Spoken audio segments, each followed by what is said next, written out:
बस 3 दिन और 25 किलोमीटर। भारत के मिशन चंद्रयान 3 की सक्सेस में बस इतना ही फासला बचा है। इन 3 दिनों के बाद वो होगा जो पहले कभी नहीं हुआ, जिसके बारे में भारत से पहले किसी ने सोचा भी नहीं था। वो बस अब चंद कदमों के फासले पर है, लेकिन ये चंद कदम ही सबसे बड़ी चुनौती हैं, क्योंकि यहीं पर बड़े से बड़े सूरमे फेल हो जाते हैं। लेकिन क्या भारत का चंद्रयान इस आखिरी परीक्षा को पास करेगा और अगले कुछ दिन कैसा रहेगा चांद का सफर, हम आपको बता रहे हैं इस रिपोर्ट में।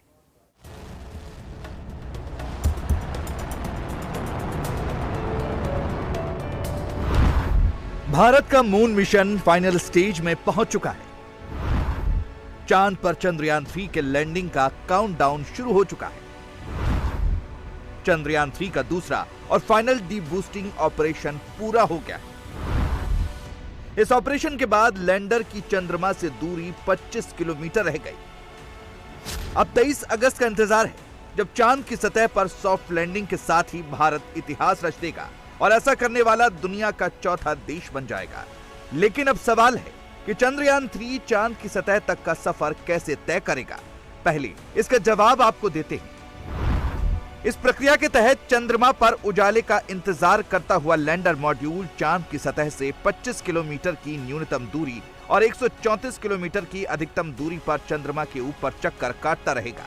23 अगस्त को शाम 6:04 पर लैंडर मॉड्यूल विक्रम उसके अंदर मौजूद प्रज्ञान रोवर के साथ चांद की सतह पर सॉफ्ट लैंडिंग की कोशिश करेगा। लैंडर की रफ्तार को 1680 मीटर प्रति सेकंड से 2 मीटर प्रति सेकंड पर लाया जाएगा। चांद पर सॉफ्ट लैंडिंग में अभी 3 दिन का वक्त बचा है, लेकिन 3 दिन भारत के मून मिशन के लिए सबसे इंपॉर्टेंट है। मिशन की सक्सेस इसी पर निर्भर है।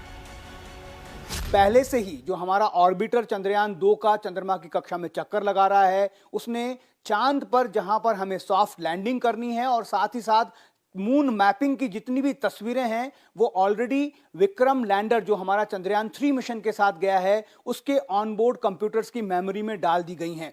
अब विक्रम लैंडर के जो कैमरेज हैं, ऑनबोर्ड कैमरेज हैं, वो भी मून की मैपिंग करेंगे। वो सारी तस्वीरें उस जो कैमरे जो विक्रम लैंडर पर लगे हैं उन कैमरों से भी तस्वीरें खींची जाएगी।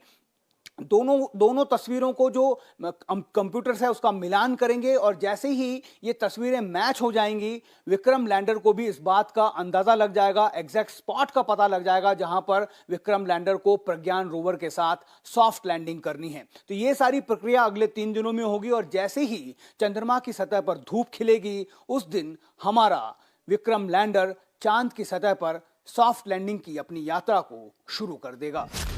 लेकिन लोगों के मन में एक सवाल यह है कि चांद पर सॉफ्ट लैंडिंग के लिए 23 अगस्त की तारीख ही क्यों चुनी गई। इसका जवाब यह है कि लैंडर और रोवर दोनों ही लैंडिंग के लिए जरूरी ऊर्जा सौर ऊर्जा से हासिल करेंगे। चूंकि अभी चांद पर रात है और 23 तारीख को सूर्योदय होगा, यही वजह है कि चांद की सतह पर लैंडिंग की तारीख 23 अगस्त रखी गई है।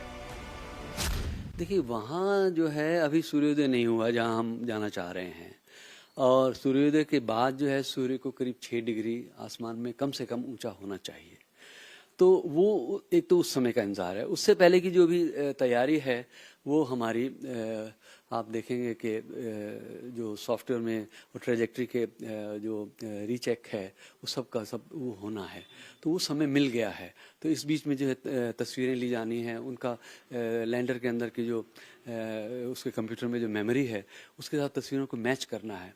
और इसके साथ जो है एक किस्म से जो है आप आखिरी छलांग के लिए जो है तैयार होना है, तो आप पूरी तरह से चाक चौबंद होना चाहिए आपको।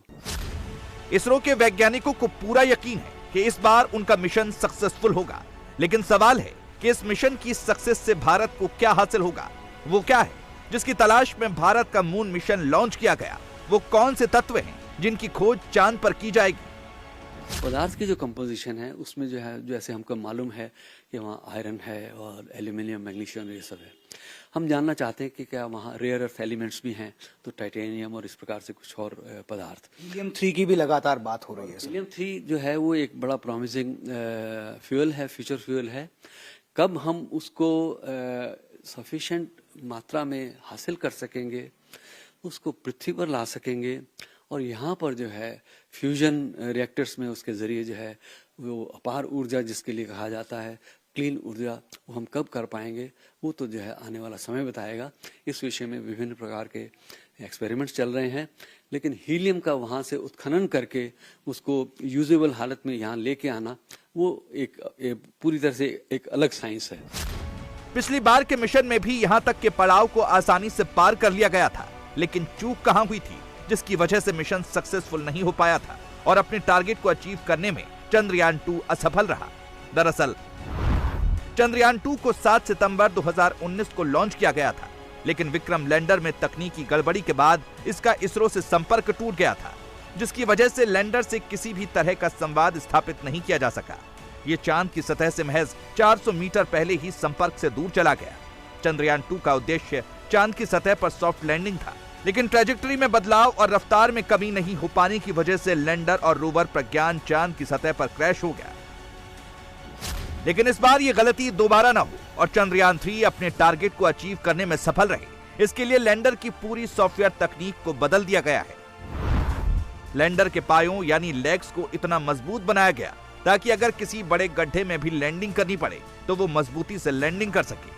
साथ ही इस बार लैंडर पर बाहर की ओर एक खास कैमरा लगाया गया है जो लैंडर की तीसरी आंख की तरह काम करेगा।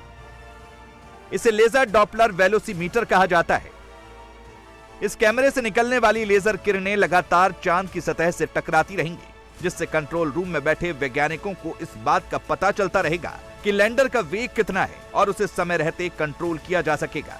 चंद्रयान मिशन 2 में ये उपकरण नहीं लगाया गया था, जिसके चलते सतह के करीब पहुंचने पर जब यान का वेग तय मानकों से कम हो गया था तो ऑन बोर्ड सिस्टम ने ऑटोमेटिकली यान के वेग को बढ़ा दिया, जिससे वो क्रैश लैंड कर गया। इस बार लेजर डॉपलर वेलोसिटी इंस्ट्रूमेंट, एक खास इंस्ट्रूमेंट जो है वो लैंडर विक्रम पर लगाया गया है, जो लैंडर की तीसरी आंख की तरह काम करेगा। ग्राफिकल एनिमेशन से समझते हैं कि ये कैसे काम करेगा। देखिए, जैसे ही ये जो लैंडर विक्रम है वो अपना डिसेंट शुरू करेगा, यानी अवतरण शुरू करेगा, ये जो velocity laser Doppler velocity cameras हैं, जो इंस्ट्रूमेंट है, उससे ये किरणें निकलेंगी, लेजर किरणें निकलेंगी, जो लगातार जो चांद की सतह से यान की दूरी, यान के वेग दोनों को लगातार मॉनिटर करता रहेगा। इस तरह से जो भी अगर चेंजेस करने हो ऑनबोर्ड कंप्यूटर्स में, लगातार इस बात का डाटा फीड होता रहेगा कि यान जो है अब चांद की सतह से कितनी दूरी पर है और उसका वेग कितना है। तो दोनों ही चीजें जो है वो आसानी से समय रहते कंट्रोल हो जाएगी। इसी वजह से वैज्ञानिक आश्वस्त हैं कि इस बार हमारा जो विक्रम लैंडर है वो चांद की सतह पर इस तरह से एक सॉफ्ट लैंडिंग करेगा, सेफ लैंडिंग करेगा और उसके बाद जो वैज्ञानिक प्रक्रियाएं हैं वो शुरू होंगी। तो इस बार इस मिशन में खास बात यह है कि एक बहुत ही खास इंस्ट्रूमेंट विक्रम लैंडर के साथ लगाया गया है जो इस पूरे मिशन की कामयाबी को सुनिश्चित करेगा। एक तरफ भारत का मून मिशन चांद के एक कदम और नजदीक पहुंच गया, वहीं उसका कंपटीशन रूस का लूना प्रोजेक्ट फेल हो गया। अब चांद पर रूस की पहुंचने की उम्मीदें खत्म हो गई हैं, क्योंकि उसका अंतरिक्ष यान लूना 25 क्रैश हो गया है। लूना 25 प्रोपल्शन मैनूवर के समय चंद्रमा की सतह से टकरा गया था, जिसकी वजह से वो हादसे का शिकार हो गया। 47 सालों में लूना 25 रूस का पहला मून मिशन था। इसको चंद्रमा के सबसे कठिन दक्षिणी ध्रुव पर सॉफ्ट लैंडिंग के लिए भेजा गया था, लेकिन संपर्क टूटने की वजह से यह मानव रहित अंतरिक्ष यान लैंडिंग में सफल नहीं हो पाया। हालांकि रूस के लूना प्रोजेक्ट के फेल होने से भारत के मिशन पर कोई फर्क नहीं पड़ने वाला। इसरो के वैज्ञानिक कॉन्फिडेंट हैं कि जो पिछली बार नहीं हुआ वो इस बार जरूर होगा और भारत चांद के साउथ पोल पर लैंड करने वाला पहला देश बन जाएगा। इंडिया टीवी हर वक्त हर जगह डाउनलोड करने के लिए सर्च करें India TV news Google play store या ऐप स्टोर पर।